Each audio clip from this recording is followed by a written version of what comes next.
Bonjour et bienvenue dans les rendez-vous du jeudi. Aujourd'hui, mon invitée, c'est Vanessa. Bonjour Vanessa. Bonjour, bonjour à vous. On va parler d'hypnose. Vous voulez bien vous présenter? Oui, tout à fait. Alors, je suis Vanessa Fichter et je pratique l'hypnose et la réflexologie à Essel et Nancy. D'accord. Vous pouvez nous en dire un peu plus sur l'hypnose? Alors en dire un petit peu plus sur l'hypnose, on va passer par quelques questions.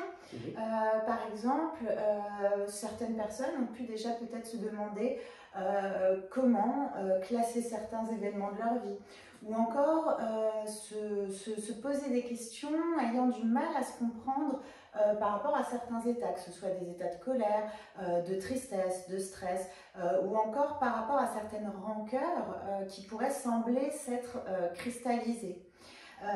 Il y a aussi des personnes qui peuvent tout simplement se demander comment gérer un état au quotidien. Donc pour tout ça, effectivement, l'hypnose c'est quelque chose de très sympa puisque ça va induire un état qui va permettre d'analyser, réanalyser certaines choses sous d'autres angles de vue, mais aussi de mobiliser ses ressources pour qu'elles puissent s'inscrire dans le quotidien ou encore de trouver des solutions plus facilement ou au contraire de lâcher prise. Donc c'est vraiment un état qui est propice à pas mal de résolutions et c'est un accompagnement qui dans le bien-être et pour préserver son confort au quotidien peut s'avérer très efficace. D'accord. Ça permet également d'arrêter certaines addictions. Également. Tout à fait. Ça en fait tout à fait partie. Par exemple, si quelqu'un se demande comment est-ce que je reprends le contrôle sur une addiction, à ce moment-là, effectivement, l'hypnose va pouvoir amener une réanalyse du produit addictif qui est tout simplement pas vital à la base, dont on peut se passer.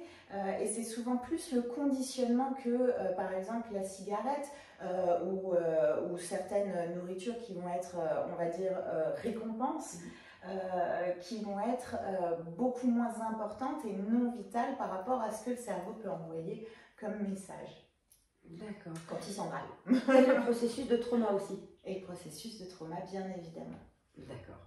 Alors, pour avoir les coordonnées de Vanessa, vous avez sa carte qui va passer en dessous de la vidéo. Merci d'être intervenue. Et puis, bonne journée. À bientôt. Au revoir.